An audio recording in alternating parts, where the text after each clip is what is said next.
मतलब किस हिसाब से अच्छा? अपने लिए अच्छा कि एग्जामिनर के लिए अच्छा? अपने लिए अच्छा, ओके। तो हमने बेसिक स्टार्ट कर दिया था, जिसमें average value, RMS value, graph वगैरह वाले सारे क्वेश्चंस हमने उसमें से कर लिए थे। अब आगे बढ़ेंगे सर्किट्स की तरफ। फेजर डायग्राम भी सीख लिया था हमने ना ड्रॉ करना। तो चलिए, पहले बेसिक सर्किट है तीन तो। Only register, only inductor, only capacitor. Pattern ये रहेगा, सर्किट बनाएंगे, करंट फाइंड करेंगे, फेज एंगल कितना है, फेज डिफरेंस, फेजर डायग्राम, और लीड और लैग का क्या मीनिंग है, और रेजिस्टेंस का काम कौन कौन करेगा। जैसे कैपेसिटर है तो कैपेसिटिव रिएक्टेंस, इंडक्टर है तो इंडक्टिव रिएक्टेंस, है ना। तो मजा आएगा, सर्किट्स इंटरेस्टिंग है। चलिए, सबसे पहले ओनली रजिस्टर। अब वैसे तो आप ओनली रजिस्टर में सब जानते हो, लेकिन एक आइडिया लग जाएगा आगे के सर्किट्स में चीजें किस हिसाब से चलने वाली है। So first is AC circuit containing only resistor. EMF generator से कितना मिला हमको, E equal to E not sine omega T. दोनों साइड R से डिवाइड किया तो ये आ गया आपके पास करंट का इक्वेशन। यहां पे आप दोनों इक्वेशंस को कंपेयर करके देखेंगे, ईएमएफ को और करंट को। तो फेज डिफरेंस फाइंड करना सीखा था पिछली क्लास में हमने। ये भी साइन ओमेगा टी का फंक्शन है और ये भी साइन ओमेगा टी का फंक्शन है, मतलब कोई फेज डिफरेंस नहीं है। The phase difference is 0, right. तो ये चीज हम, चलो ये एक तरह से फर्स्ट पॉइंट हमने कवर किया, करंट फाइंड आउट किया। सेकंड में phase angle, what is the phase angle of voltage, omega T. What is the phase angle of current, omega T. What is the phase difference, 0, क्योंकि कोई difference है ही नहीं, ठीक है। और थर्ड के अंदर हम फेजर डायग्राम, अब देखो दो तरह से फेजर सीखा होगा शायद हमने, या चलो एक तरह से ही सीखा होगा। ईएमएफ कितने एंगल पे बनाऊं, ईएमएफ वेक्टर ओमेगा टी, और करंट भी ओमेगा टी एंगल पे ही आ जाएगा, यस और नो। ये क्या हुआ, अच्छा, डराया मत करो यार ऐसे। तो ई नॉट और आई नॉट क्या कर रहे हैं, ओवरलैप, कोई लीड नहीं कर रहा और कोई लैग नहीं कर रहा। अगर हम फेज एंगल ना बना करके सीधा फेज डिफरेंस बनाना चाहें तो बना सकते हैं। ओमेगा टी हटा दो इसमें से, यानी कि ई नॉट वैक्टर और उसी के ऊपर ओवरलैप करता हुआ इनमें से कोई भी एक पॉइंट क्वेश्चन बन के आ सकता है। थ्योरी क्वेश्चन भी आ जाते हैं, ऐसा नहीं है, थ्योरी मत बोलो इसको, वैसे ये सब तो वैल्यूज हैं। तो कोई एक चीज पूछे तो चलो, सिंपल सर्किट है, आर में से तो आने के चांसेस कम है, पर आगे वाले सिंपल सी, सिंपल एल वाले में कुछ भी पूछ सकते हैं इसमें से, फेजर बना के लैंग्वेज में पूछ लेंगे कि AC circuit, an AC circuit contains only capacitor, और उसमें दे देंगे V and I are in same phase, V leads the I, और इस तरह से बना के आ सकता है ना। वेव फॉर्म, वेव फॉर्म कैसे बनाएंगे भाई, टाइम वर्सेस वोल्टेज और टाइम वर्सेस करंट का ग्राफ बनेगा। वोल्टेज में क्या बनेगा, sine theta, like this is the peak voltage V not, ये माइनस वी नॉट। और करंट का जो एम्पलीट्यूड होता है जनरली हम वोल्टेज से कम ही रखते हैं, आई नॉट माइनस आई नॉट। अरे भाई, ये अच्छे संकेत नहीं है एग्जाम के दिनों में। पर बचपन से एक चीज सोची मैंने, जब भी एग्जाम आ रहे होते हैं तभी ऐसा कुछ आ जाता है ना। चलो, ये सेम फेज का मीनिंग हो गया कि जब ब्लू कलर का वोल्टेज 0 है तब रेड कलर का करंट भी 0 है। जब ब्लू कलर में वोल्टेज की मैक्सिमम वैल्यू है तो करंट की भी उस समय मैक्सिमम वैल्यू है। फिर वापस दोनों 0 भी एक साथ हुए, नेगेटिव पीक भी दोनों का एक साथ आया। टाइम क्या है, सेम चल रहा है दोनों का, या टाइम के रिस्पेक्ट में उनकी वैल्यूज क्या चल रही है, सेम चल रही है। इसको बोलते हैं सेम फेज। क्या बोलते हैं इसको, तो हम यहां से भी देख सकते थे फेजर से भी, और यहां से भी दिख रहा है, current and voltage are in same phase, ये कह सकते हैं, या फिर कह सकते हैं कि phase difference is 0। Is it clear और नॉट। चलो अब नेक्स्ट सर्किट की तरफ बढ़ते हैं, ओनली कैपेसिटर। कौन सा सर्किट, इसमें कुछ पूछना है आपको, नहीं, ठीक है। तो एक अपने पास में रास्ता तैयार हो गया, इस रास्ते पे चलना है हमको हर सर्किट में। So next second number circuit is only capacitor. तो मैं ब्रीफ में हर चीज बता भी दे रहा हूं कैसे आ रही है, तो आप बोर्ड में भी लिख के आ सकते हो, कोई दिक्कत नहीं है। और नहीं तो आप एग्जाम में नीट के लिए याद भी रख सकते हो डायरेक्ट। कंप्यूटर जी जो हैं बहुत भोले भाले होते हैं, उनको पता नहीं आप याद करके कर रहे हो या फिर डिराइव कर रहे हो या तुक्का ही मारो, अगर सही लग गया तो सही है। हालांकि ऐसा करना नहीं, don't try this in exam. C E KVL लगा दें। हमें एसी जनरेटर से या एसी सोर्स से कितना वोल्टेज मिला है, E not sine omega T. वो E not sine omega T use किसने किया, कैपेसिटर ने। तो कैपेसिटर में कितना वोल्टेज खर्च हुआ, माइनस का क्यू बाय वी। यस और नो। अब इसके बाद में आप अगर साइड्स चेंज करते हैं, क्यू की वैल्यू फाइंड आउट करेंगे। So Q will be what, एक सेकंड, वी लिख रहा था ना, Q by C, sorry, Q by C, V is Q by C. तो क्यू कितना आ गया, C E not sine omega T. ठीक है, तो ये किसी भी इंस्टेंट पे कैपेसिटर की प्लेट्स पे जो चार्ज है उसका रिलेशन आ गया हमारे पास।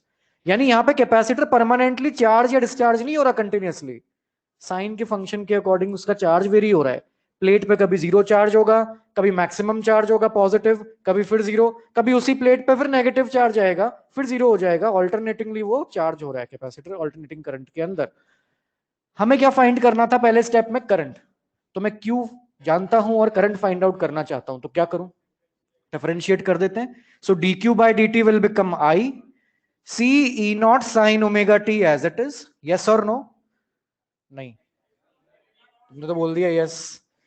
ओमेगा कॉस ओमेगा टी, ठीक है, कांस्टेंट ही एज इट इज रहते हैं। तो सी और E not as it is रहेंगे, और साइन ओमेगा टी का डिफरेंशिएशन आएगा ओमेगा कॉस ओमेगा टी। उन लोगों को पकड़ो जो यस बोले बीच में है, सर वो फ्लो फ्लो में निकल जाता है। अच्छा, क्या मैं ऐसा बोल सकता हूं कि देखो भाई, यहां भी ओमेगा टी, यहां भी omega T, phase difference zero? नहीं बोल सकते। एक साइन का फंक्शन है तो एक कॉस का फंक्शन है, ऐसा नहीं बोल सकते। अगर आप कंपेयर करना चाहते हो तो या तो दोनों को साइन में कन्वर्ट करो या दोनों को कॉस। ऐसा नहीं रह सकता कि अच्छा, इवन साइन कॉस एक साथ मल्टीप्लाई होंगे तो भी नहीं ले सकते हमको, या तो पूरे कोई एक में रखना चाहिए, अच्छी आदत होती है। तो कैसे कन्वर्ट कर लेते हैं, चलो, सी नॉट ओमेगा तो एज इट इज रख देता हूं, और यहाँ पे साइन थीटा, कॉस थीटा को साइन 90 प्लस थीटा लिख दूं तो कोई ऑब्जेक्शन है क्या, लिख सकते हैं। Second quadrant, second quadrant sine का वैल्यू कैसा होता है, पॉजिटिव। अरे होता है कि नहीं होता, या कॉस का भी वैल्यू, कॉस का नेगेटिव होता है ना।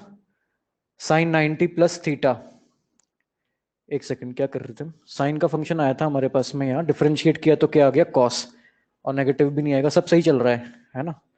अब ये हमने कन्वर्ट किया है बस, एक तरह से यूं समझ लो, साइन 90 प्लस थीटा की फॉर्म में इसको मैंने लिख दिया है। एक बात बताओ मुझे छोटी सी, क्या मैं सी और ओमेगा को नीचे ले जा सकता हूं क्या, कैसे ले जाऊंगा बताओ, ऐसा लिख सकता हूं क्या मैं, hello hello hello hello hello, सोच रहे, सोचो सोचो सोचो। डिनोमिनेटर के डिनोमिनेटर को, डिनोमिनेटर के डिनोमिनेटर को अगर आप न्यूमरेटर में ला सकते हैं तो क्या वापस नीचे भी ला सकते होंगे कि नहीं ला सकते होंगे। ये क्यों किया हमने, हमारा पर्पस ये था यहाँ पे, क्योंकि रेजिस्टिव सर्किट तो बहुत इजी था। रेजिस्टिव सर्किट क्या था, बहुत इजी था, कंपैरिजन होगा उसके साथ। तो वहां पे पीक करंट कितना होता है, E not by R sine omega T. अब वहां फेज डिफरेंस जीरो था, पर मान लो कुछ फेज डिफरेंस होता तो कैसे लिखते, प्लस का 5। अब जरा कंपैरिजन करिए आप इसका, कंपैरिजन करेंगे क्या आएगा, आई, आई की जगह पे आई है, ई नॉट की जगह पे ई नॉट है, रेजिस्टेंस की जगह पे ये क्या आ रहा है। So on comparison we find out that जो इंपिडेंस की डायमेंशन है, जो रेजिस्टेंस की डायमेंशन है, वो टर्म यहां पे आ गया कैपेसिटिव रिएक्टेंस, क्या बोलेंगे इसको हम, और इसका फॉर्मूला होगा 2πfc, this is known as, और ये एकदम यूं समझो रेजिस्टेंस का ही भाई है, इसका एसआई यूनिट भी ओम है, इसका काम भी करंट को अपोज करना है, लेकिन रेजिस्टेंस ये नहीं है। रेजिस्टेंस नहीं बोल सकते इसको, क्यों नहीं बोल सकते, क्योंकि इसमें कैपेसिटर है। रेजिस्टेंस क्या होता है, रो एल अपॉन ए, इसमें कुछ लेंथ हो कंडक्टर की, कुछ एरिया हो, कोई स्पेसिफिक रेजिस्टेंस हो, तो वो सब इसमें है क्या, नहीं है, ये तो दो प्लेट्स हैं, लेकिन काम ये क्या कर रहा है, करंट को अपोज करने का। इसमें कुछ इंटरेस्टिंग बात है, वो बताऊंगा अभी, पहले अपन काम की बातें कर लें। एक्सी और फ्रीक्वेंसी में कैसा ग्राफ आएगा, मतलब डायरेक्ट प्रोपोर्शन, इनवर्स प्रोपोर्शन, क्या करें, inverse, single power inverse, DC और एसी में ये भेदभाव करता है, रेजिस्टेंस भेदभाव नहीं करता था, वहां पे कहीं एसी डीसी की बात अलग अलग नहीं करी। चाहे डीसी सर्किट लगाओ, चाहे एसी बैटरी लगाओ, मतलब डीसी बैटरी लगाओ, चाहे एसी का सप्लाई लगाओ, 5 ओम है तो 5 ओम दोनों के लिए वो रहता है। लेकिन यहां पे ऐसा नहीं है, क्यों? डीसी की फ्रीक्वेंसी कितनी होती है? 0। और एसी की फ्रीक्वेंसी 50 हर्ट्ज, काफी अच्छी खासी फ्रीक्वेंसी होती है। अभी अभी आपने बोला XC is inversely proportional to frequency. अगर डिनोमिनेटर में 0 फ्रीक्वेंसी आएगी तो एक्ससी कितना आ जाएगा? हेलो, सही है? अरे आ जाएगा कि नहीं आ जाएगा? और डीसी एसी के अंदर क्या होगा? जितनी ज्यादा frequency, XC is inversely proportional to frequency, जितनी ज्यादा फ्रीक्वेंसी कैपेसिटिव रिएक्टेंस यानी resistance offered by the capacitor उतना ही क्या हो जाएगा? कम। तो कुछ ऐसा माने कि गेट पे कैपेसिटर को खड़ा कर दे और वो चेक कर रहा है सबको, तो डीसी को तो वो ब्लॉक कर देगा, नहीं नहीं भाई साहब तुम्हारी एंट्री नहीं है इधर से, जैसे आपको इधर वाले गेट पर रोक देते हैं ना। और एसी, एसी है तो जितनी ज्यादा फ्रीक्वेंसी उतना आराम से आ सकता है, और जितनी कम फ्रीक्वेंसी होगी एसी की, रेजिस्टेंस उतना ही क्या रहेगा? ज्यादा। ये सब करंट के अंदर बहुत सारी बातें हो गई, इतना कोई आपको पूछाएगा नहीं वैसे, पर ठीक है, जनरल नॉलेज की बात हो गई। अगला पॉइंट क्या देखा था हमने रेजिस्टिव सर्किट में? Phase difference. बताइए वोल्टेज का फेज एंगल कितना है? अरे बातें मत करो रे, इधर देखो। वोल्टेज का फेज एंगल कितना है? Omega T. करंट का phase angle omega T plus pi by 2। तो फेज डिफरेंस कितना हो गया? पाई बाय 2। जिसमें कौन लीड कर रहा है? किसका फेज एंगल ज्यादा है? करंट का या वोल्टेज का? तो हम लिख सकते हैं current leads the voltage by 90 degree या पाई बाय 2 रेडियंस, या voltage lags the current by. अरे जब दो जनों की रेस हो रही है, एक जीत गया तो दूसरा हार गया। अगर करंट लीड कर रहा है मतलब वोल्टेज लैग कर रहा है। और अच्छा वो ग्राफ मिटा दिया क्या मैंने? चलो कोई नहीं। अगर हम फिर से वो बनाए वेव फॉर्म, तो वोल्टेज तो भेदभाव करता नहीं है, हर सर्किट के लिए वोल्टेज तो सेम ही आ रहा है, पॉजिटिव ई नॉट और नेगेटिव ई नॉट के बीच में, यस और नो। लेकिन करंट का ग्राफ देखो, ओरिजिनल करंट की इक्वेशन क्या आई थी हमारे पास में? Cos, positive cos. यानी अगर हम करंट का एम्पलीट्यूड बना दें यहाँ पे प्लस आई नॉट और माइनस आई नॉट, तो इस बार कैसा ग्राफ बनेगा? कॉस थीटा का। जहां ये 0 है तो ये 1, जहां ये 1 है तो ये 0। ठीक है, फिर जब ये 0 हो गया तो ये -1। इस तरह से पीछे चल रहा है ग्राफ थोड़ा सा। सही चल रहा है मामला? अब कहाँ जाएगा नेक्स्ट बताओ? ये 0 है तो ये -1, तो 0, और फिर मैक्स। कौन मतलब लीड और लैग इसमें क्लियरली दिखेगा आपको, देखो। T इक्वल टू 0 पे ब्लू कलर का जो ईएमएफ है वो कितना है? 0। उस समय पे करंट कितना है? 1। मैक्सिमम तक पहुंचने में वोल्टेज को अभी T/4 टाइम और लगेगा, 90 डिग्री का फेज डिफरेंस, इसका ये मीनिंग है। अच्छा, जब तक ये 1 पहुंचा तब तक करंट कहां जा चुका है? 0। उसे 0 आने में भी T/4 और लगेगा। ठीक है, जब ये भाई साहब 0 पहुंचे तो करंट -1 पे आ चुका है। सर इधर इधर इधर, ये -1 पे आ चुका है। तो मतलब करंट जो है वो आगे आगे चल रहा है, वोल्टेज उसको क्या कर रहा है? फॉलो। T/4 टाइम के बाद में उसकी वैल्यू को वो रिपीट कर रहा है। Any problem still here?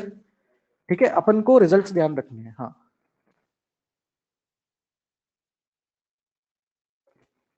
हाँ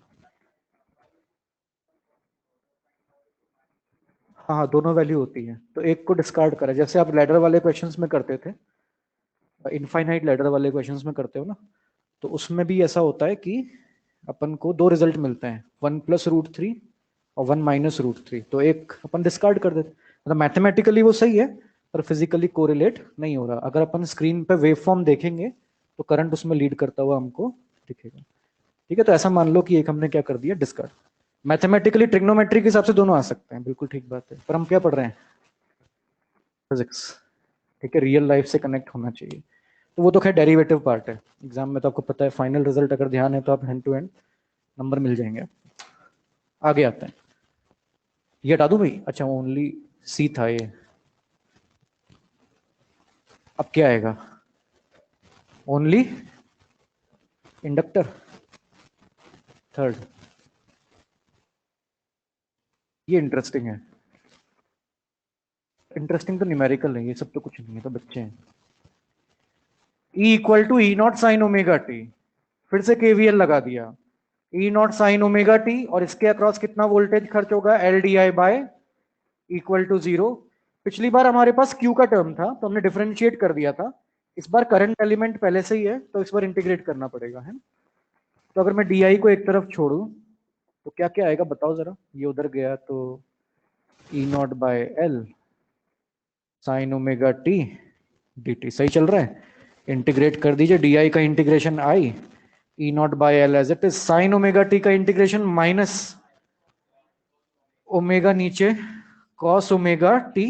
अब वैसे तो बिना लिमिट के कर रहे हैं, प्लस सी और आना चाहिए, बट करंट का यहाँ कोई और टर्म हो नहीं सकता, तो सी की वैल्यू कितनी हो जाती है, जीरो। ये लिखना पड़ता है बोर्ड में बस, है ना, कि देखो इसने ईएमएफ दिया, इसने यूज किया, और कोई करंट की पॉसिबिलिटी है क्या, मतलब एक तो कंडक्शन करंट हो सकता है, एक इंड्यूस करंट हो सकता है, और तो कुछ नहीं हो सकता।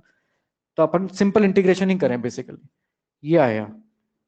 अभी इससे हमारा काम बनने वाला नहीं है, इसको भी किस में कन्वर्ट करना पड़ेगा, साइन में। तो यहां पर जो रिजल्ट आता है, यहां लिखते हैं अपन कॉस को साइन 90 माइनस थीटा, और ये माइनस को भी जो है अंदर ले जाएंगे तो क्या बन जाएगा, current E not by omega L sine omega T minus.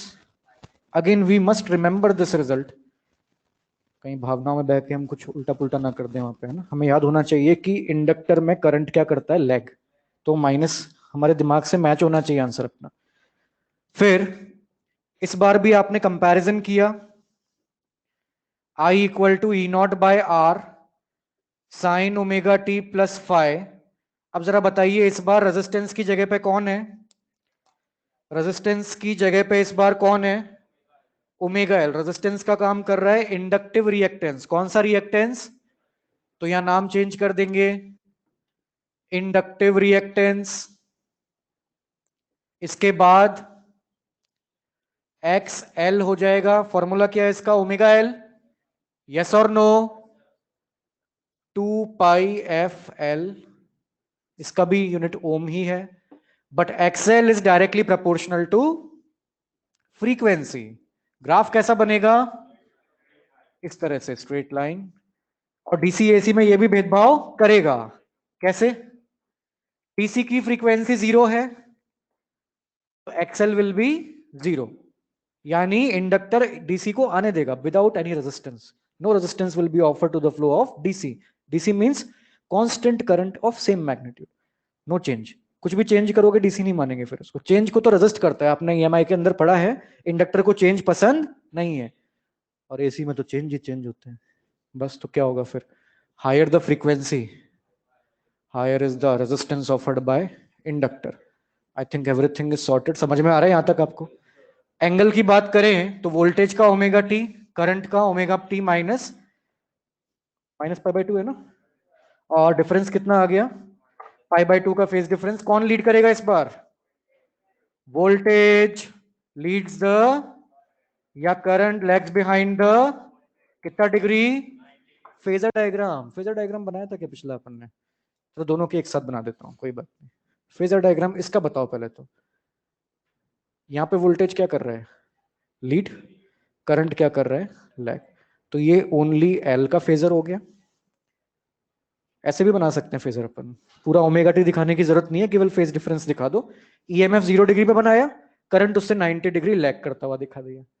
अगर कैपेसिटर का बनाना चाहते हैं तो कौन ऊपर, करंट, ईएमएफ, और करने वो कैसे, जमीन आसमान का अंतर है, ये जमीन में जा रहा है, ये आसमान में जा रहा है ना, अरे समझे कि नहीं समझे, ठीक है। तो ये है साहब, सेम है in sense of phase difference, इसका भी पाई बाय टू है, इसका भी पाई बाय टू है। जैसे प्योरली कैपेसिटर में करंट लीड कर रहा था, अब जो वेवफॉर्म बनेगी उसमें वोल्टेज लीड करेगा, करंट लैग करेगा, बनाए। तो केवल रेड वाले ग्राफ को मैं इसी के अंदर दोबारा बना देता हूं, ये सब है ना आपके नोट्स में पहले से, शाबाश। अब देखो ओरिजिनल इक्वेशन आई थी माइनस कॉस थीटा की, माइनस कॉस थीटा, तो कॉस थीटा का ग्राफ बनेगा लेकिन -1 से स्टार्ट होगा, इधर फिर इधर, ठीक है, फिर इधर फिर इधर, एंड अल्टीमेटली वापस नीचे। अब देखो T0 पे वोल्टेज 0 है, करंट को 90 डिग्री लगेगा अभी आने में, T/4 टाइम लगेगा आने में। तो इस बार करंट फॉलो कर रहा है किसको? वोल्टेज को। एक्यूट एंगल में देखते हैं ना, बड़ा एंगल नहीं। So any problems in this? तो ये रिजल्ट्स को अब हम यूज करेंगे न्यूमेरिकल्स के अंदर। तीन बातें ध्यान रखने वाली हैं। रेजिस्टेंस में रेजिस्टेंस का काम रेजिस्टेंस ही करेगा, कैपेसिटर में कैपेसिटिव रिएक्टेंस, और इंडक्टर में इंडक्टिव रिएक्टेंस। बाकी ओम्स लॉ की जैसी इक्वेशन आप पहले लगाते थे, R equal to V upon I, बस यहाँ XC equal to V upon I या XL equal to V upon I. आगे जब कॉम्बिनेशन होगा तो इंपिडेंस बोल देंगे इसी चीज को, है ना। जो भी करंट को अपोज करे, नाम भले ही अलग अलग हो, काम सबके एक जैसे हैं, लेकिन कॉन्सेप्ट्स डिफरेंट है। कोई एसी को सपोर्ट करता है, कोई डीसी को। तो कुल मिला के अगर मैं आपसे ये बोलूं कैपेसिटर क्या करता है, किसको अलाओ किसको नहीं अलाओ, मतलब क्या? कैपेसिटर डीसी को तो ब्लॉक ही कर देता है और एसी के फ्लो को प्रमोट करता है एक तरह से, और इंडक्टर डीसी को सपोर्ट करता है, बिल्कुल जीरो रेजिस्टेंस, और एसी को ब्लॉक तो नहीं कर पाता पर अपोज करता है। हाई फ्रीक्वेंसी का एसी मतलब high resistance. So are you ready for this? चलिए कुछ सवालों का सिलसिला बढ़ाते हैं आगे। एक बेसिक से ही शुरू करता हूं चलो। ईएमएफ है 20√2 sin 100 पाई टी, और रेजिस्टेंस लगा दिया मैंने 10 ओम का, साथ में इस सर्किट के अंदर एक अमीटर कनेक्ट कर दिया। पहले तो मुझे ये बताइए अमीटर की रीडिंग कौन सा करंट होगा? आरएमएस, पीक, इंस्टेंटेनियस, कौन सा? आरएमएस करंट होगा। कितने भी जो मीटर्स होते हैं एसी वाले, वो क्या मेजर करते हैं? आरएमएस वैल्यूज को मेजर करते हैं। तो आपको इसमें अमीटर की रीडिंग फाइंड करनी है, कर दीजिए। Find the reading of the ammeter.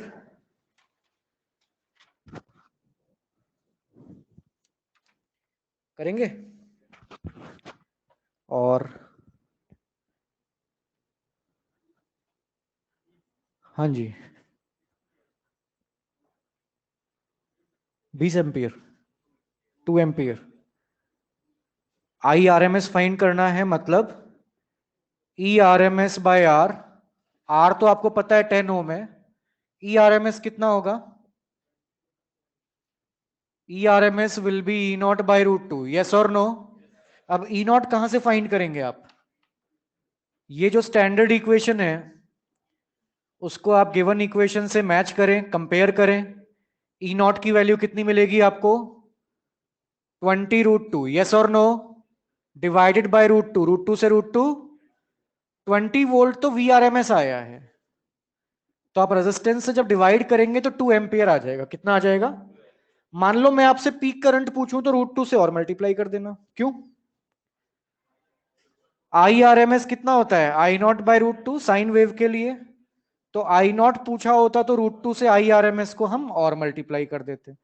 तो ये पहले सर्किट का सवाल हुआ, सिंपल, प्योर, रेजिस्टिव, आने के चांसेस एकदम मिनिमम। सेकंड, अब आपको देते हैं एक प्योरली इंडक्टिव सर्किट। कौन सा सर्किट? रेडी है बेटा? शाबाश, ऐसे नौजवानों की जरूरत है देश को। 10 माइक्रो हेनरी का इंडक्टर है, एसी सोर्स जो लगाया है वो है EMF 100 sine 1000 T, and you have to write the equation of current. Current की इक्वेशन लिखनी है। अब एग्जाम में तो ऑप्शन रहेंगे आपके पास, तो आपको पता रहेगा कि साइन की फॉर्म में इक्वेशन लिखनी है या कॉस की फॉर्म में। अभी आप साइन की फॉर्म में लिख दीजिए। Write down the equation in form of sine, because पीछे भी इन्होंने साइन की फॉर्म में आंसर दिया है। तो what was the standard equation for an inductor? अभी थोड़ी देर पहले ही हमने डिराइव करी थी।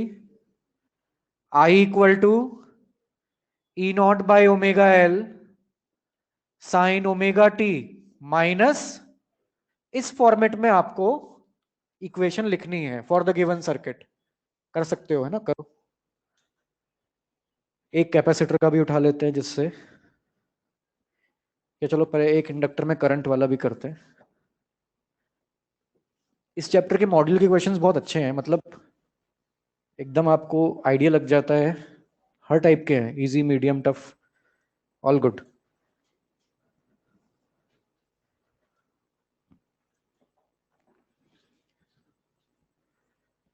नेक्स्ट भी रेडी है।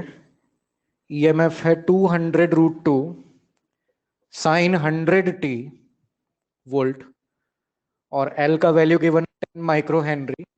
एल का वैल्यू गिवन है 10 micro henry, oh sorry 2 henry, and in this you have to find the IRMS of the circuit.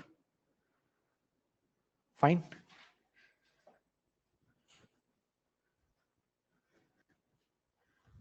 करें देश के नौजवानों, चलो स्टैंडर्ड इक्वेशन से कंपेयर किया गिवन ईएमएफ की इक्वेशन को। सो कंपैरिजन से क्या क्या मिला आपको? ई नॉट यानी पीक वैल्यू कितना है? 100 वोल्ट। तो ये तो हम यहां पुट कर देंगे। टी से जस्ट पहले क्या चीज आती है? ओमेगा। हाँ जी, आई ना। अच्छा उसका 1 आ रहा है, नहीं पहले इसका तो बताओ। 1000 अपने पास में रेडियन पर सेकंड में किसकी वैल्यू आ गई? Omega. So just put these values. 100/1000, L कितना है? 10 micro henry, right. Sine 1000t minus ये है, बाकी फिर सिंप्लीफाई करते रहना उसको। कितने लोगों की सही आई इक्वेशन? राइट, समझ में आ गया भाई, है ना? अरे समझ में आ गया ना, ठीक है। इसका आप कितना बता रहे हो? 1। क्या करें इसमें? इसमें भी पहले ERMS निकाल लूं क्या? ERMS is E0/√2। E0 कितना है? 200√2 डिवाइडेड बाय ऑल्सो √2 से √2 200 वोल्ट मेरे पास VRMS आ गया। तो IRMS का वैल्यू ERMS अपॉन XL। इस बार जो है, क्योंकि सर्किट में रेजिस्टेंस की जगह क्या है? इंडक्टर, तो रेजिस्टेंस का काम यहां पे कौन करेगा? XL करेगा। समझ में आया? और XL क्या होता है भाई? Omega L. तो XL की जगह सीधा ओमेगा एल ही लिख दूं क्या? ओमेगा कितना है? 100 इंटू एल कितना है? 2। अरे वाह, इससे आसान क्या हो सकता था? मतलब कितने लोगों का सही आया? अरे वाह वाह वाह, मतलब आज तो खुशी के आंसू आ जाएंगे मेरे लग रहा है। तो एसी में से क्वेश्चंस आने चाहिए, आने चाहिए ना? ओके चलिए, तो अब एक कैपेसिटर का लेते हैं। ये सब तो ठीक है। कैपेसिटर में भी एक क्वेश्चन यहाँ है, उसको करते हैं। इससे आपकी कैलकुलेशन चेक होगी थोड़ी। Let's see. कभी उटपटांग वैल्यू आ जाती है एग्जाम में तो क्या करते हो? अप्रोक्स करते हो ना, बस वही चाहिए। 15 माइक्रोफेराड का कैपेसिटर है, सप्लाई दी है 220 वोल्ट 50 हर्ट्स। ये ऐसे लिखा है, इसका क्या मीनिंग है? ये तो सोर्स का VRMS है। कौन सा है? वैसा होता इक्वेशन की फॉर्म में तो पीक आगे मिलता, पर सिर्फ वोल्टेज की वैल्यू लिखी है, मतलब ये RMS है। और ये क्या है? फ्रीक्वेंसी। ठीक है, be careful, if nothing is given then it is RMS। Find the capacitive reactance. देखो दो चीजें फाइंड करने को बोल रहा है। फर्स्ट पार्ट में ये आपसे बोल रहा है XC फाइंड करो भैया, कैपेसिटिव रिएक्टेंस IRMS फाइंड करो। सेकंड पार्ट में ये आपसे बोल रहा है इफ फ्रीक्वेंसी इज डबल्ड, यानी 50 हर्ट्ज की जगह पे 220 वोल्ट्स 100 हर्ट्ज दे दिया, then what will be the new value of XC, what will be the new value of IRMS? थोड़ी उटपटांग वैल्यू है तो हल्का फुल्का सा आपको क्या करना है? अप्रोक्सीमेशन करना है। कर पाएंगे कोशिश? मुझे मेथड में इंटरेस्ट है इस समय, आंसर नहीं भी आएगा चलेगा इस सवाल में, पर मेथड सही होगा तो शाबाशी मिलेगी फिर आपको। क्या मिलेगी? शाबाशी। सरदार खुश होगा, शाबाशी देगा। चलो, so how to start this one? बड़ा गंदा सा लग रहा है। एक तो कैपेसिटर के नाम से वैसे टेंशन, क्योंकि 1/ω c करना है इस बार। जो भी होगा गेम डिनोमिनेटर में होगा। चलो आपको करने देता हूँ, 1 मिनट में करो जरा।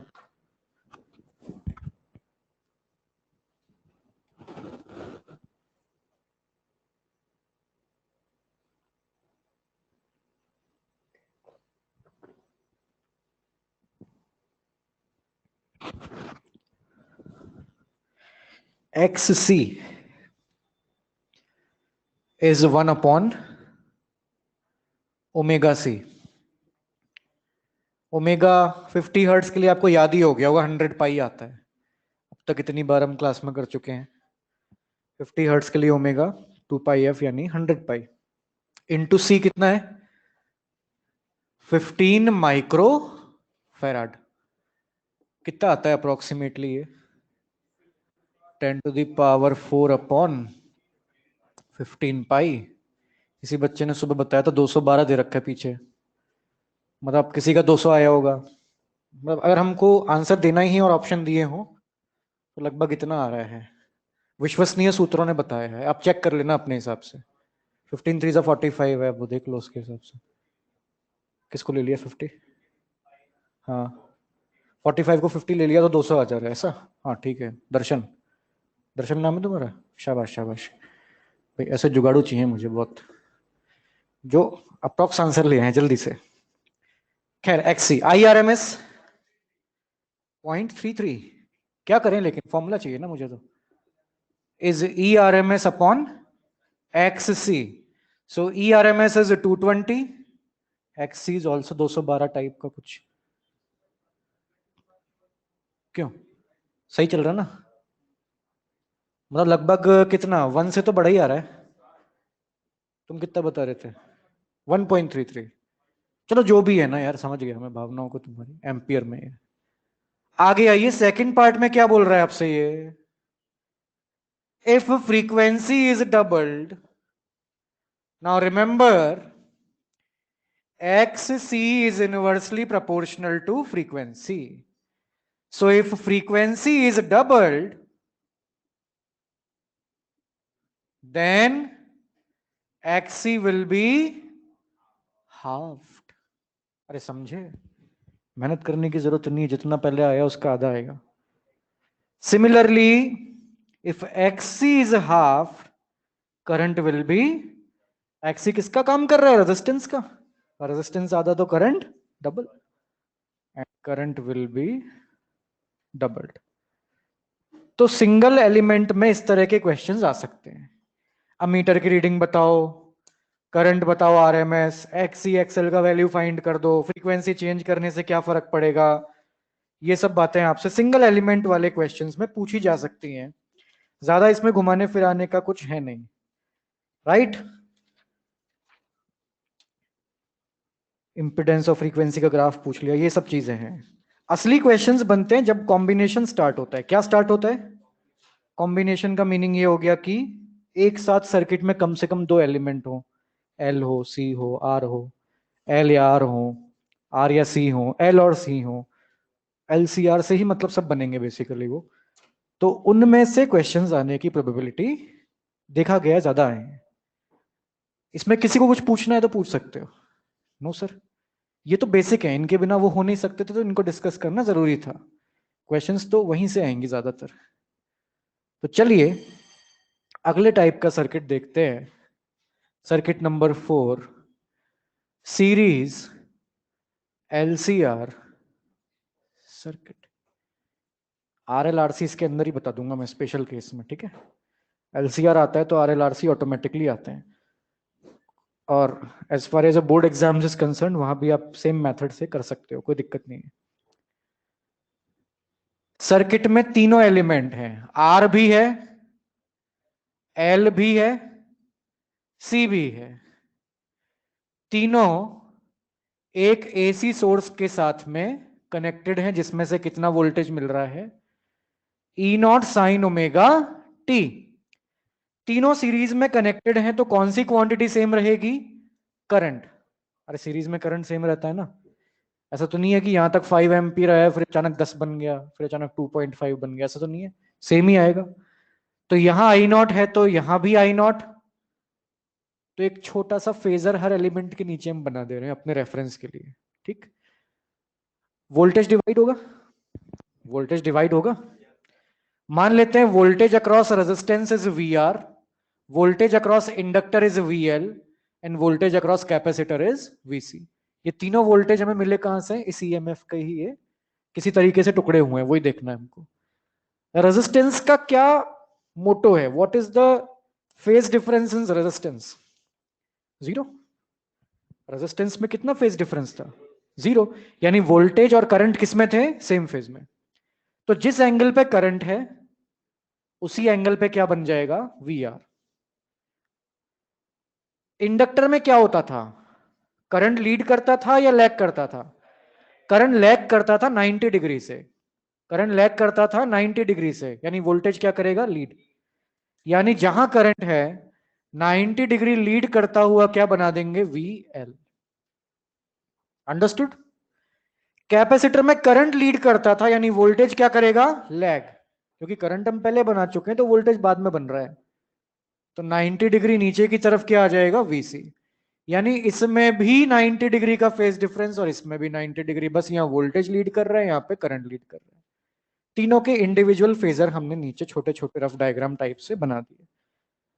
अब लड़ाई होगी तीनों में। इन भाई साहब का मानना है कि हम सब एक हैं, वोल्टेज हो या करंट हम सब भाई भाई, नो लड़ाई। ठीक है, मतलब अगर रेजिस्टेंस गेट पे खड़ा हो तो सबको सेम चार्ज लगेगा, 10 rupees ticket for DC as well as AC, no phase difference between voltage and current. Inductor ji का क्या मानना है कि करंट क्या करना चाहिए? लैग। कितना डिग्री करना चाहिए? 90 डिग्री। कैपेसिटर जी का क्या मानना है? Current should lead. कितना डिग्री? और तीनों को एक सर्किट में लगा दिया तो लड़ाई तो होगी। और जीतेगा कौन? जो पावरफुल होगा। अरे समझे कि नहीं? So if XC is greater than XL, that means VC is greater than, भाई जिसका रेजिस्टेंस ज्यादा होगा सीरीज में उसके अक्रॉस वोल्टेज भी ज्यादा होगा, है कि नहीं? रेजिस्टेंसों की तो नाम है अलग अलग ये। फिर अगर कैपेसिटर डोमिनेट कर रहा है, if XC is greater than XL, then overall the current will lead the voltage, but not by 90 degree this time.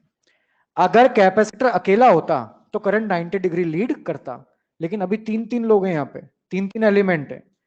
एक कह रहा है कि करंट वोल्टेज को बराबर रखो, एक कह रहा है करंट को 90 डिग्री पीछे रखो, एक कह रहा है करंट को 90 डिग्री आगे रखो। इसका XC का वैल्यू ज्यादा होने के कारण इसका वोल्टेज ज्यादा है, तो ओवरऑल करंट लीड तो करेगा, लेकिन ये चैन से थोड़ी जीने देंगे, मतलब 90 डिग्री से लीड करने देंगे क्या? कुछ कम एंगल से लीड करेगा, पर करंट क्या करेगा? Lead. Second possibility, if XL is greater than XC, यानी inductive reactance is greater than capacitive reactance, then in that condition VL is greater than VC। अरे बात समझ में आई? हेलो, इस बार कौन जीतेगा लड़ाई में? इंडक्टर का क्या मानना है जीवन में? करंट क्या करना चाहिए? लीड या लैग? ओवरऑल करंट विल, पर क्या 90 डिग्री लैग करेगा? लीड कराने वाले भी तो हैं, सॉरी लैग भी लीड कराने वाला सर्किट में तो है। एक तो होता है आराम से जीत गए, और एक एकदम फाइनल ओवर तक जाके जीतना, डिफरेंस होता है ना दोनों में। तो जीत तो जाएगा इस बार कौन? इंडक्टर, लेकिन 90 डिग्री से नहीं जीतेगा, करंट को पूरा 90 डिग्री लैग नहीं करवा पाएगा। तीसरी possibility, if XL is equal to, that means VL is equal to, इसमें क्या होगा? इंडक्टर और कैपेसिटर की लड़ाई में रेजिस्टेंस जीत जाएगा। समझ रहे हैं बात को आप? ये कह रहा है 90 डिग्री करंट करना चाहिए लीड, ये कह रहा है 90 डिग्री करंट क्या करना चाहिए? लैग। दोनों लड़ मरे, जीत कौन गया? रेजिस्टेंस। वो खेला ही नहीं, उन दोनों की लड़ाई हुई, ये जीत गया। So this, in this it will be purely resistive circuit, I and V are in same phase, ऐसे याद रख सकते हो आप, ठीक है? कि दो जनों की लड़ाई थी, तीसरा देख रहा था, दोनों थक के गिर गए, वो जीत गया, फाइनल, लास्ट मैन स्टैंडिंग वाली है। सो इनमें से हम एक को समझ लेंगे तो बाकी दोनों ऑटोमेटिकली। अच्छा, इसी को आप रेजोनेंस कंडीशन बोलते हो। कौन सी कंडीशन? क्योंकि इसमें इंपिडेंस मिनिमम होता है, करंट मैक्सिमम होता है, वो सब बातों पे हम आएंगे। और जैसा कि मैंने बोला था, फेजर डायग्राम हमारे काम को क्या करेगा? आसान। तो बस वो शुभ घड़ी आ गई, अब फेजर बनाना है हमें। तैयार हैं देश के नौजवान? अरे ये कैसे तैयार हैं? अरे तैयार हैं? शाबाश, पूरा फेजर बनाएंगे प्रॉपर एकदम। EMF कितना है? E not sine omega T, yes और नो? ओमेगा टी एंगल पर मैंने E नॉट वेक्टर पहले की तरह बना दिया। और कौन सा केस डिस्कस कर रहा हूं मैं? First case, where XC is greater than VC is greater than VL. Current will lead or lag? Capacitor dominant है, करंट विल लीड और लैग? क्या 90 डिग्री? Less than 90 degree? तो हम अपने मन से कुछ लीड करवा दें इसको कि let us suppose phi angle से करंट क्या कर रहा है? लीड. ये मैंने करंट बना दिया I not vector. Can you see it? Lead करता हुआ I not vector. Now go back to your rough diagram. Come back to your rough diagram. अब इसमें जरा देख के बताइए कि जहां करंट है आई नॉट, उसमें वी आर उससे कितने एंगल पे होगा? सोचो सोचो, बहुत टफ सवाल पूछ लिया ना मैंने. सोचो सोचो. अरे बच्चों, इतना क्या सोच रहे हो? अच्छा, लाइट चल रही तो दिमाग नहीं चल रहा. ओके, देखो मैं पूछ रहा हूं जहां आई नॉट है वी आर उससे कितने एंगल पे? मतलब जहां आई नॉट है वहीं वी आर है. तो जहां आई नॉट बनाया ना फेजर में, वहीं वी आर बना देता हूं. अरे बना दूं क्या? अच्छा. और नॉट लगाना चाहो नॉट, वरना ऐसे चलने दो तुम. तो सब में से हटा दो. उसी रफ डायग्राम में जहां आई नॉट है वीएल उससे कहां है? 90 डिग्री एंटी क्लॉकवाइज, यानी ऊपर की तरफ. Do you agree with this? अच्छा, जहां आई नॉट है 90 डिग्री ऊपर की तरफ कौन मिलेगा? वीएल. और वीएल की लेंथ क्या रखनी है? वीसी से कम. ठीक है, ये वीएल हो गया. वापस आए कैपेसिटर वाली जगह पे. जहां आई नॉट है पीसी उससे कहां है? हाँ जी, 90 डिग्री किधर? नीचे की तरफ, क्लॉकवाइज. यस और नो? और वीसी की लेंथ क्या रखनी है वीएल से? तो ये रेड कलर की लाइन रेफरेंस हो गई. इसे देख देख के हम सब चीजें बना रहे हैं. देखो सही फेजर बनते लाइट आ गई ना. हाँ, वापस देखें एक बार इसको, क्योंकि ऐसा लग रहा है तुम्हारी भी बत्ती उड़ गई थी. हेलो, कितने लोग चाहते हैं सर वंस मोर? कोई नहीं चाहता, सबके समझ में आ रहा है. देखो पहले हमने क्या शुरुआत, देखो ई नॉट तो बनाया बनाया, कैपेसिटर डोमिनेंट था तो फाई एंगल आगे आई नॉट बना दिया. और उस रफ डायग्राम में देखते गए जहां आई नॉट है वहीं वी आर, जहां आई नॉट है वीएल उससे लीड करता हुआ, जहां आई नॉट है वीसी उससे लैग करता हुआ. सब चीजें बना दी हमने इसमें. अब एक ध्यान से देखना आप चीज, वीएल और वीसी कितने एंगल पे हैं? 180 डिग्री, 180 डिग्री. और 180 डिग्री पे रिजल्टेंट वेक्टर किस तरफ आएगा वीएल और वीसी का? नीचे की तरफ. वीसी बड़े वेक्टर की तरफ आएगा. यस और नो? तो कहना है इससे ये रिजल्टेंट है इनका, वीसी माइनस वीएल वेक्टर. कह सकता हूं ऐसा?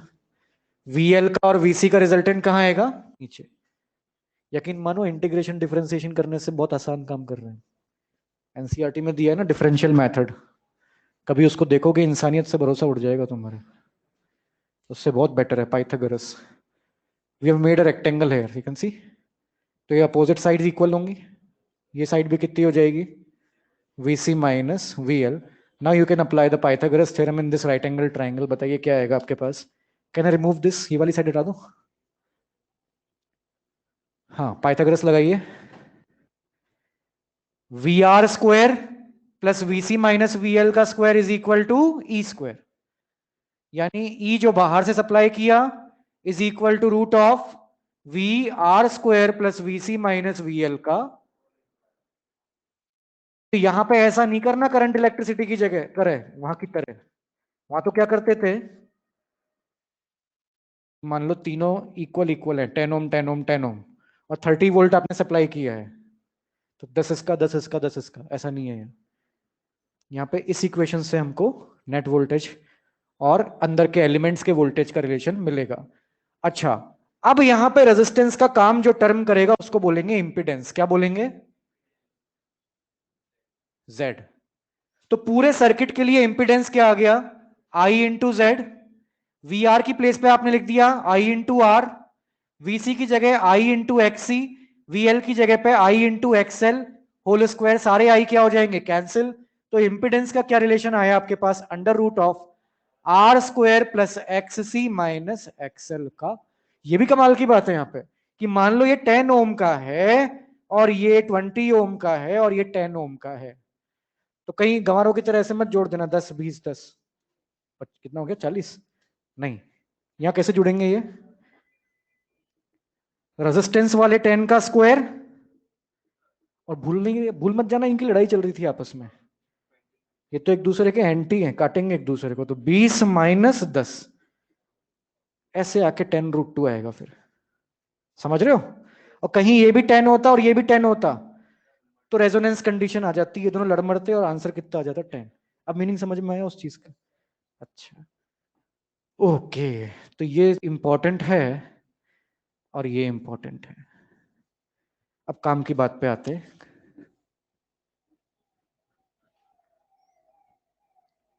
काम की बात ये कि देखो, ये छुटकू सा ट्राइंगल था ना जिसमें पाइथागोरस थ्योरम लगाई थी, इस ट्राइंगल को बाहर ले आओ, तसल्ली से मिलो इससे, इसने हमारा काम आसान किया है।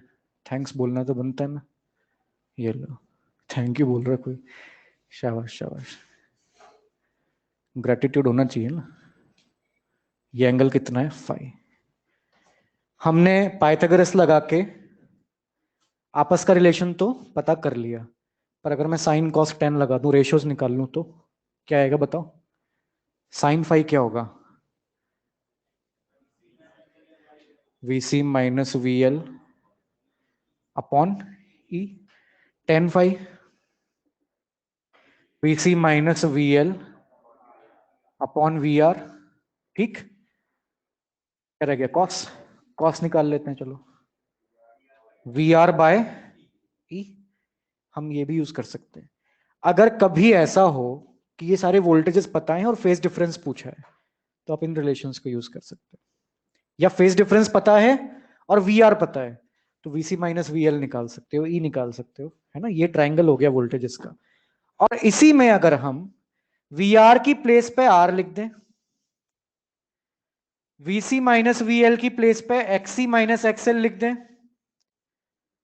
और E की प्लेस पर Z। Now this triangle will be known as impedance triangle. कौन सा ट्राइंगल?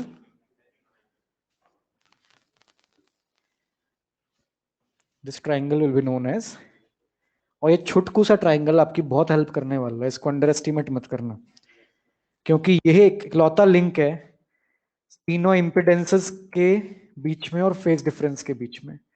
यानी ऐसे ही साइन 10 और कॉस अगर इसमें लिखते हो, तो साइन थीटा कितना होगा? XC minus XL upon Z। Cos phi कितना होगा? R by Z। This is also known as power factor. आगे जाके पावर पढ़ोगे, उसमें पावर फैक्टर यही है, cos phi. And last, tan phi is XC minus XL upon base, यानी कि R। So this is the most important thing according to me, impedance triangle. Phase difference पता है, रेजिस्टेंस पता है, तो सॉल्व करने की जरूरत नहीं है, सीधा Z निकालो, R cos फाई। समझे? R पता है, Z पता है, फेज डिफरेंस निकालना है, तो E और I की इक्वेशन लिखने की जरूरत नहीं है, R बाय Z कर दो, cos फाई से एंगल आ जाएगा आपके पास। So this is a link between the angle and impedances and also the voltages. So this is crucial. और सबसे कमाल की बात क्या है? It is valid for every circuit whatsoever. मैंने कहा LCR की जगह RC दे दिया, तो L वाली वैल्यूज को जीरो कर दो इसके अंदर, ये L जीरो हो जाएगा, तो VC बाय E, ये L जीरो हो जाएगा, VC बाय R, ये जीरो हो जाएगा, XC by Z, XC by R। Capacitor missing है, तो कैपेसिटर वाली वैल्यूज को जीरो कर दो, इसलिए मैंने मॉड लगा दिया यहाँ पे जानबूझ के, माइनस XL है तो साइन हटा देना माइनस वाला। अरे समझे कि नहीं समझे? These are everything here is valid for every circuit, even if you take VL greater than VC।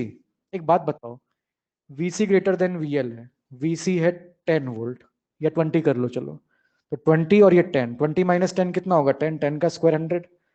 और उल्टा भी कर दिया, 10 माइनस 20, तो माइनस 10 का स्क्वायर भी तो होगा प्लस 100। इसलिए हमने कहा था कि LCR सर्किट से हम किसी भी सर्किट को सॉल्व कर सकते हैं, रिलेशंस अगर याद रहे ठीक से। हाँ, पर उसमें कसम खा के मत बैठ जाना कि सर यहाँ तो देखो करंट लीड कर रहा था, तो उसमें तो करंट नीचे आना चाहिए, वो तो बिल्कुल सही बात है, पर हमें आंसर से मत, और या फोटो नहीं यार, हाँ ऐसे नहीं। ये नया ट्रेंड शुरू हो गया। कितने आलसी हो गए तुम लोग। मेरे को तो लग रहा है कहीं तुम नीट के दिन मत चले जाना कि देखो मैं घर से ओएमआर भर के लाया हूँ, फोटो खींच के रख लो, अपने क्वेश्चन के अकॉर्डिंग फिल कर लेना है। ठीक है, तो अब जरा सवाल जवाब भी शुरू करें, पता लगे कि ये चीजें सही भी हैं कि हुई हैं। क्या कहते हो, चेक करें इनको जरा। ठीक है, और इसी में स्पेशल केस बन जाएंगे बाकी सारे। और चलो एक न्यूमेरिकल करें फिर बनाएं स्पेशल केसेस, तो फील आएगा कि भाई कुछ पढ़ रहे हैं। तो मैं सीधा एलसीआर का ही सवाल देता हूँ, फिर हम वापस आरसी पे पीछे आ जाएंगे। लास्ट बेंच पे उत्साह की लहर है इधर, तुम दोनों बहुत पास पास बैठो, इधर किसको भूल जाते हो तुम लोग कि एक नया जीव आ गया है। जीव भी है कि नहीं पता नहीं। वायरस को क्या मानते हो तुम लोग, लिविंग ना, ऐसे कुछ बचपन में पढ़ाते थे यार। उसको बोलो डिसाइड कर भाई, लिविंग रहे या नॉन लिविंग, ऐसे कैसे मतलब, कंफ्यूज क्यों है इतना ये, क्यों भाई। 10 ओम, 20 ओम। यार एक बात बताओ, ये कैपेसिटर फेरेड की जगह ओम में क्यों दिया है, रेजिस्टेंस है, कैपेसिटिव रिएक्टेंस है, मतलब ऐसा दिया है तो ये अच्छी बात है हमारे लिए। क्यों, मेहनत नहीं करनी पड़ेगी ना, एग्जामिनर ने पहले ही कर दी, उसने हमें एक्सेल और एक्सी का वैल्यू फाइंड करके दे दिया, तो हमारा काम आसान हो गया।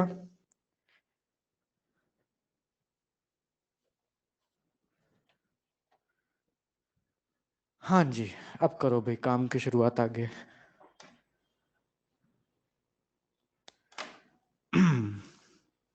We have to find the reading of ammeter and voltmeter. How to start. अच्छा ये तो आप जान रहे हो कि I R M S find करना है और V R M S find करना है, इन दोनों के लिए केवल। सो हाउ टू सॉल्व, पहले तो आई आर एम एस के लिए तैयारी करें। आई आर एम एस क्या सोचा है आपने, क्या करोगे, E R M S upon impedance. इस सर्किट में जो रेजिस्टेंस का नाम रहेगा कॉम्बिनेशन वाले में हमेशा क्या रहेगा, इम्पिडेंस। अच्छा, तो ई आर एम एस कितना आ जाएगा, 50/√2 है ना, ये पीक वैल्यू है। E R M S is E0/√2, यानी कि 50/√2। अब रह गया इंपिडेंस, ये fill in the blanks impedance से भरना है हमको। 10√2, अच्छा ये वही आ गया जो इधर था, ये लो भाई साहब ये लिखा हुआ है, क्या गजब का कोइंसिडेंस है ये। ठीक है, तो ये हमारे पास में 10√2 आ गई वैल्यू, राइट। अब तो आप जानते ही हो, 0 से 0, 5/2 यानी 2.5 एम्पेयर। कितने स्टूडेंट्स का है ये, राइट। नेक्स्ट हमसे क्या पूछा है, वोल्टेज अक्रॉस दिस कॉम्बिनेशन। इस कॉम्बिनेशन का इंपिडेंस कितना होगा, एक्सएल माइनस एक्सी, होगा कि नहीं होगा। और हमें जो वोल्ट मीटर में जो रीडिंग मिलेगी वो कौन सा वोल्टेज मिलेगा इसमें, VL माइनस VC के अक्रॉस जो RMS वोल्टेज है वो मिलेगा। और V इक्वल टू क्या होता है, I इंटू आर। तो I तो आई, R की जगह पे यहां पे XL माइनस, ये ध्यान रखना L और C एक दूसरे के बिल्कुल विरोधी हैं, सीरीज में भी माइनस ही होते हैं, है ना। एक का मानना है करंट लीड करेगा, एक का मानना है करंट लैग करेगा, तो ये लड़ते रहते हैं आपस में, रेजिस्टेंस दूर से देखता रहता है। आई आर एम एस आप पता कर चुके हो, 2.5 ही लिखूंगे, चलो ठीक है। और एक्सएल माइनस एक्सी कितना आ रहा है, 20 - 10 कितना हो जाएगा, 10, तो 25 वोल्ट आंसर। क्लियर, अच्छा और करते हैं, मजा आएगा। ये तो बहुत इजी था, थोड़ा आगे बढ़े जीवन में, नहीं टफ नहीं कह रहा मैं, लेकिन आगे बढ़ते हैं जीवन में, आगे ऐसे बढ़ते हैं। अब मैं आपको एक कंडीशन देता हूं, उसे आप जज करना और खुद सॉल्व करना, ऑप्शन भी दूंगा। Okay, the situation is like this, 50 ओम का रेजिस्टेंस है, वोल्ट मीटर इसके अक्रॉस कनेक्टेड है, एक इंडक्टर है और एक कैपेसिटर है, इधर से एक अमीटर लगा हुआ है, सोर्स लगा हुआ है, सोर्स के नीचे लिखा है 100 volt and 50 hertz like this, यहां लिखा है 400 वोल्ट, यहां भी लिखा है 400 volt. So the reading of the voltage across the terminals of resistance, हाँ मतलब वोल्ट मीटर की और अमीटर की रीडिंग्स आपको चूज करनी है. यहां से ऑप्शंस कुछ इस तरह से हैं.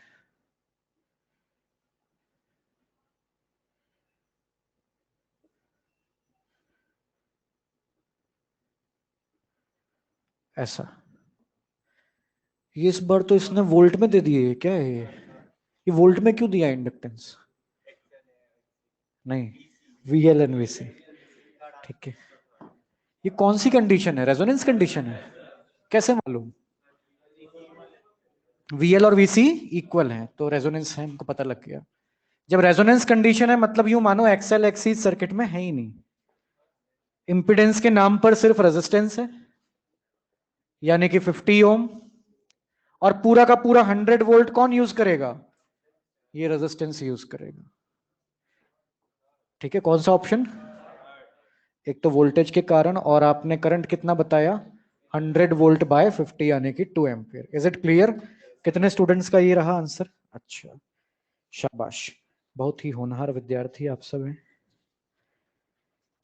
तो इसमें रेजोनेंस वाले ज्यादा दिए हैं ऐसा लग रहा है. ओके, हाँ ये 2010 में आया भी है, सेम इसी पैटर्न पे. ओके, अच्छा सुनो, अब मैं एक गंदा सवाल दे रहा हूं, थोड़ा गंदा मतलब, नहीं नहीं नहीं नहीं बिल्कुल नहीं है. एक्सरसाइज 1 का 46 है, मॉड्यूल लाए हो तो वहां देख लो, नहीं तो यहां देख लो. For a series RLC circuit, option A, voltage across L and C differ by pi. B, current through L and R are in same phase. C, voltage across R and L differ by pi by 2. And D, voltage across L and current through C are differ by pi by 2. थोड़ी grammar गड़बड़ है पर आप मान लो सही है. और सवाल ये है साहब, A, B and C are correct, B, C and D are correct, C, D and A are correct, और all are correct. all देख के तो नहीं बता रहे हो? हाँ जी, all are correct. कितने सही से किया इसको, मतलब सोचा या सॉल्व किया जो भी है. तो आंसर 3-4 लोग बोले थे, कैसे बोले थे? करने वाला एक है, आंसर देने वाले 4. बहुत नाइंसाफी है. कैसे करोगे इसे एग्जाम में, मान लो फंस गए? फेजर, फेजर बनाना बेस्ट तरीका. सबसे पहले क्या था, मतलब रफ में बनाना, विद इन सेकेंड्स बन जाएगा. ई नॉट करंट को लीड करता हुआ बना दिया, आई नॉट, जहां आई नॉट है वहां पे वी आर. इंडक्टर में करंट लैग करता है मतलब वोल्टेज लीड करेगा 90 डिग्री, इंडक्टर में वीएल, और वीसी आ जाएगा नीचे. अच्छा, छोटे बड़े का यहाँ कोई भेदभाव नहीं है क्योंकि अभी तो केवल उसने एंगल्स पूछे हमसे, हमको वहां पे वो सब नहीं लगाना Pythagoras. Voltage across L and C differ by pi यानी 180 डिग्री, बिल्कुल 180 डिग्री पे है, सही है. I through L and R, अरे आर आई तो सीरीज में सेम ही रहता है, सेम फेज क्या, वैल्यू भी सेम है. V across R and L, voltage across R and L differ by 90 degree, सही बात है. ये इससे बना है 90 एक्चुअली, है ना, करंट से 90 डिग्री आगे गए थे हम, वो देख के लग नहीं रहा पर बना उससे. V across L and I through C V across L and I differ by 90 degree. अरे I तो सबसे ही 90 डिग्री पे VR के अलावा, है ना। तो बिल्कुल सारे स्टेटमेंट्स एकदम करेक्ट है। तो ऐसे कभी कुछ आता है तो फेजर रफ में बना लो, गलती होने के चांसेस ही नहीं है अगर फेजर करेक्ट है तो। कुछ सोच रहे हो, आया समझ में, है ना। तो इस टाइप से अपन कर सकते हैं। मान लो आपके सामने सिचुएशन आई रेजोनेंस कंडीशन में और कुछ पूछ लिया आपसे, जैसे स्पेशल केस बना देते हैं इसी का, एक्सएल इक्वल टू एक्सी। कब होगा ये, omega L equal to 1/ωc, यानी omega square is equal to 1/LC, omega will be 1/रूट LC। This is the angular resonant frequency, और ओमेगा को 2πf लिख देते हो अगर, तो रेजोनेंट फ्रीक्वेंसी आ जाएगी। क्या आ जाएगी, ऐसा भी क्वेश्चन आया है जिसमें रेजोनेंट फ्रीक्वेंसी पूछी है, सिंपल। कल ही आया क्या, अरे बताओ, लेटेस्ट ट्रेंड चल रहा है एकदम। अरे सही है, मतलब आ सकती है, इजी इजी चीजें जो हम छोड़ सकते हैं ना अंडर एस्टिमेट करके, वही आ जाएगा। फिर z इक्वल टू फॉर्मूला क्या था अपने पास में, R square plus XL minus XC का, अगर एक्सएल एक्सी इक्वल है जैसे भी पीछे क्वेश्चन किया था, then impedance will be minimum, that will be equal to R. If impedance is minimum, then current will be maximum. So I RMS का max will be E RMS upon Z, और Z का काम यहां पे कौन कर रहा है, R. So this is the maximum current of RMS, maximum RMS की वैल्यू है, ठीक है। और ये इंपिडेंस, दोनों के ग्राफ भी पूछ सकते हैं एग्जाम में आपसे। अगर आप impedance versus frequency of alternating current का सोर्स, इनके बीच का ग्राफ बनाते हैं तो कुछ इस तरह का बनता है। Minimum impedance Z minimum will be equal to R, which will be at resonant frequency. इससे कम देखिए फ्रीक्वेंसी पे क्या हो रहा है, क्यों, आप फ्रीक्वेंसी 0 से बढ़ाते हैं, इंपिडेंस कम हो रहा है। फ्रीक्वेंसी बढ़ाएं और इंपिडेंस कम हो, ऐसा किसमें होता है, कैपेसिटर में। Capacitor XC is inversely proportional to frequency. तो हम फ्रीक्वेंसी बढ़ा रहे हैं, इंपिडेंस कम हो रहा है, दैट मींस रेजोनेंट फ्रीक्वेंसी से कम फ्रीक्वेंसी पर सर्किट कैसा है, कैपेसिटिव। एग्जैक्टली रेजोनेंट कंडीशन पे है सर्किट रेजिस्टिव, और हायर फ्रीक्वेंसीज पे आप जाते हैं रेजोनेंट से, तो फ्रीक्वेंसी बढ़ा रहे हैं, इंपिडेंस बढ़ रहा है, that means your circuit is inductive. ये छोटी छोटी बातें हैं, अरे हैं कि नहीं, पर बहुत काम की है। इसी का उल्टा ग्राफ बना दीजिए, करंट, फ्रीक्वेंसी वर्सेस करंट। अरे भाई जब इंपिडेंस कम हो रहा होगा तो करंट बढ़ रहा होगा, नेचुरल सी बात है, और जब इंपिडेंस बढ़ रहा होगा करंट कम हो रहा होगा। So maximum current you will get at the resonant frequency, yes और नो।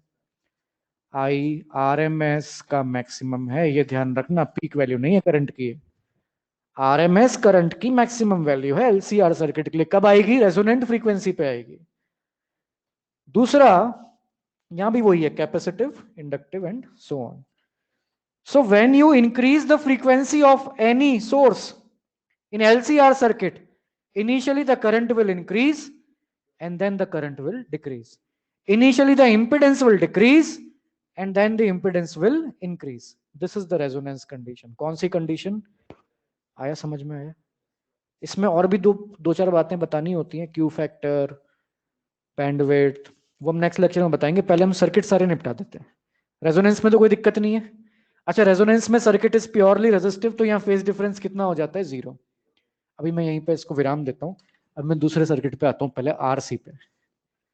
कौन से सर्किट पे, आरएल आरसी दोनों एक साथ डिस्कस कर लेते हैं। आरएल आ गया या आरसी सर्किट आ गया, तो how will you face it in examination, कुछ नहीं सर, ईएमएफ है, लो साहब, पहले ये फॉर्मूला सीखा था ना हमने, सी नहीं है तो सी वाली वैल्यू 0 कर दो, net EMF will be R square plus XL square. अच्छा, ओ सॉरी सॉरी, जेड कर देता हूं, अब सही है। अगर जेड है, एक्स यहां पे नहीं है, वो 0 हो गया। ईएमएफ है तो वी आर लिखना पड़ेगा फिर हमें, V R square VC minus VL का होल स्क्वायर। वीसी नहीं है, मिसिंग है, ये लो साहब।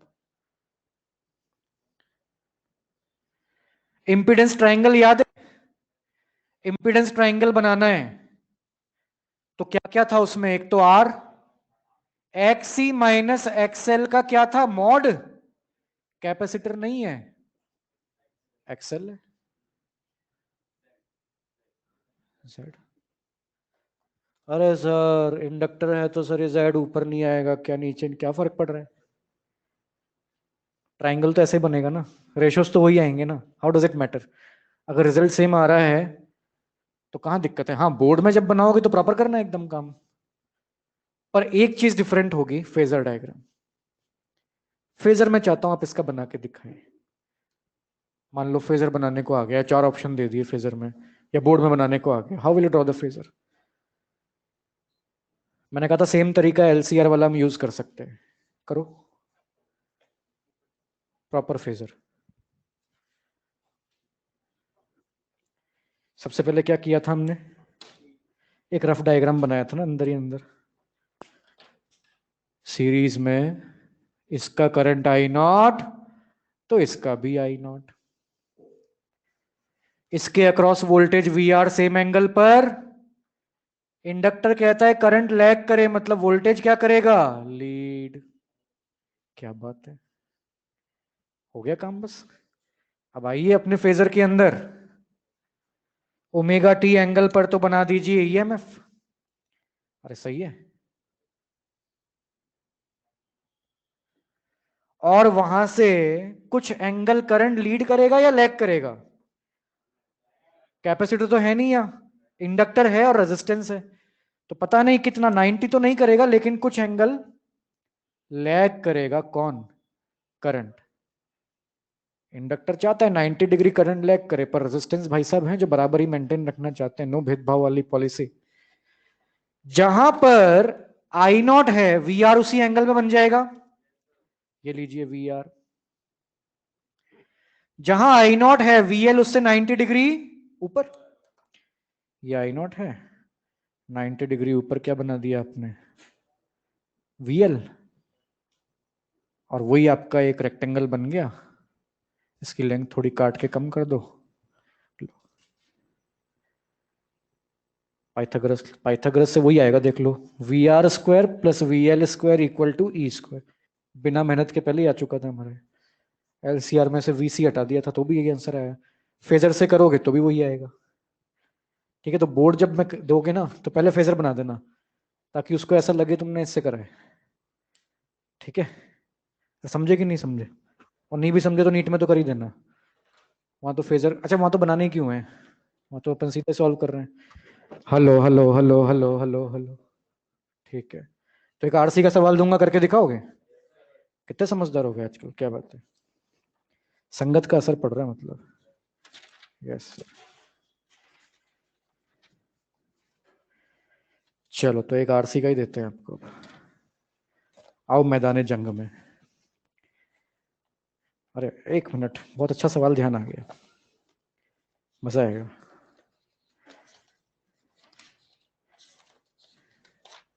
सुनिए, एक सर्किट है,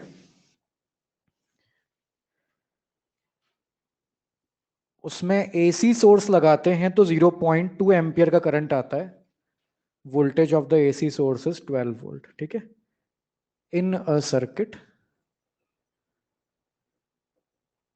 the alternating current is 0.2 ampere if voltage across AC source is 12 volt. हाँ, if 12 volt DC is supplied, then current becomes 0.4 ampere. Then this circuit is which of the following? LR circuit, RC circuit, LC circuit और LCR circuit.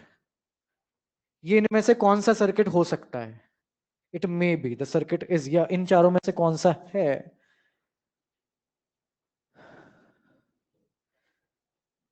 हाँ कौन सा option बोल रहे हैं आप, LRC, LR, क्यों? इन तीनों ने क्या बिगाड़ा तुम्हारा? DC है तो कैपेसिटर उसको फ्लो होने देगा ही। ऐसा ऑप्शन हो ही नहीं सकता जिसमें सी हो। बचा ये answer. C does not allow the flow of pure DC। समझ रहे बात को आप? अच्छा, करंट लैग कर रहा है, कहां से मालूम चला? नहीं तो वो तो किसी से भी हो सकता था। पहले कौन सा सर्किट था? अच्छा, पहले पता ही नहीं सर्किट है कौन सा। तो हम इम्पीडेंस बढ़ा सकते हैं किसी तरीके से, फ्रीक्वेंसी चेंज कर दी होगी। फ्रीक्वेंसी का भी कोई जिक्र नहीं है वैसे इसमें। पर सी तो हो ही नहीं सकता। हाँ, सी तो होगा ही नहीं, ये तो मान के चलो आप। DC के लिए तो सी चल ही नहीं सकता। अगर LR की जगह यहाँ कोई और नाम रख देता ना, मैं प्योर R, तो भी सही हो जाता। बात ये नहीं कि ये सही आंसर है, ये तीन गलत है। अंडरस्टूड? कोई पूछ ले सर एल ही क्यों? No answer, I don't have any answer, because वो तीन गलत है तो एलिमिनेशन से ही आया है। Is it clear? क्या बात है, क्या बात है भाई, बहुत ही होनहार बच्चे हैं। मतलब कहाँ थे तुम इतने दिन? घर पे थे? घर से पढ़ रहे थे? अच्छा अच्छा अच्छा, ऑनलाइन ऑनलाइन। वही ना, वीडियो रिकॉर्डिंग वाला। अच्छा अच्छा अच्छा, चलो एक जाते जाते एक लास्ट, एक LR सर्किट का दे देता हूँ। जैसे इसका नाम आया तो एक इसका दे भी तो दें करने के लिए। Let me check your solving ability. थोड़ा गंदा वैल्यू हो गया क्या? पर चलो, अब जो हो गया हो गया। 220 वोल्ट, ये है एक सर्किट। VR फाइंड आउट करना है। ऑप्शन है 132, 396, 185।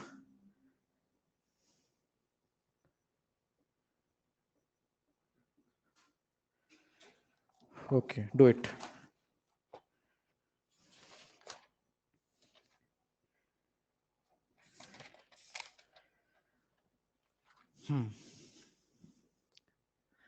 सर्किट कौन सा है ये?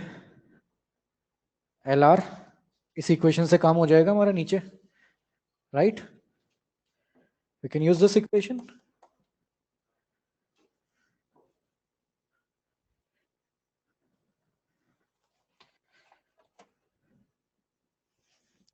तो नेक्स्ट क्लास में हम और सर्किट्स करेंगे, है ना? अभी पूरा नहीं हो पाया ये। तो इसी इक्वेशन को मॉडिफाई करके VR को एक तरफ छोड़ दीजिए, तो root of E square minus VL square, 220 का स्क्वायर माइनस VL कितना है 176 का स्क्वायर। या और कुछ कर सकते हैं क्या हम? कर तो सकते हैं। एक तो ये कर सकते हैं, एक ये भी कर सकते थे क्या?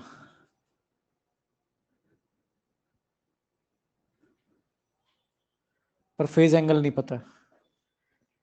पर फेज एंगल निकल सकता है।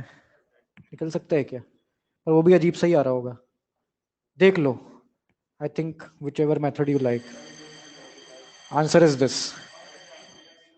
तो जुगाड़ भी कर सकते थे हम। हाँ, देखो ऐसे सोच सकते हो। नहीं सोच सकते।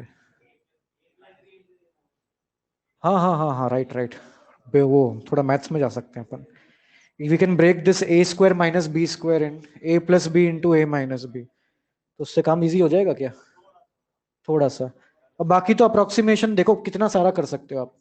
132 के नियरेस्ट ऑप्शन 185 है, और उसका अगला 396, और ये तो पता ही नहीं। मतलब कुल मिला के ऐसी सिचुएशन आ सकती है एग्जाम में। So we must be familiar with 30 तक के स्क्वायर। 22 का कितना होता है स्क्वायर? 48400। इसका क्या करें? 170 मान लो। बहुत ज्यादा हो जाएगा लेकिन। 180 मान लो। 180 मान लो। 18 का स्क्वायर बताओ। 32400। और ये माइनस करना जरा, कितना आ रहा है?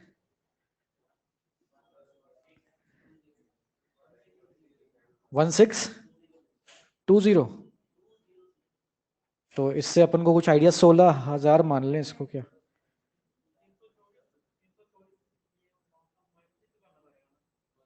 क्या माइनस करना पड़ेगा? नहीं नहीं, वो हमने लगभग 180 मान लिया, उसको आसपास ले आएंगे, है ना। मतलब कहने का मतलब यही था, मेरा डेमो देने का सेंस ये था, we must learn to approximate. ये आर्ट आपको इस चैप्टर के लिए सीखनी पड़ेगी। यहाँ जनरली वैल्यूज 220 वोल्ट की होंगी, तो उसके जो टुकड़े हैं वो करने हमको थोड़े बहुत तो आने ही चाहिए। तो उसको घर पे करना कंप्लीट करोगे भाई? ठीक है, तो नेक्स्ट क्लास में सर्किट्स को और अच्छे सवाल करेंगे इसके थोड़े, ये तो मॉड्यूल लेवल के थे। और हाँ, मेन चीज वो सवाल तो चलो जो है नीट में कौन से टफ आते हैं, पर क्यू फैक्टर, है ना, हाफ पावर फ्रीक्वेंसीज, और Q factor, half power frequency पे क्या क्या चीजें पूछ सकता है वो, पावर, मतलब सर्किट कंप्लीट करेंगे बेसिकली। एलसी ऑसिलेशन तो शायद नहीं हो पाएगा, बट हाँ पावर तक मान के चल सकते हैं, वो कर लेंगे हम। उसका अगला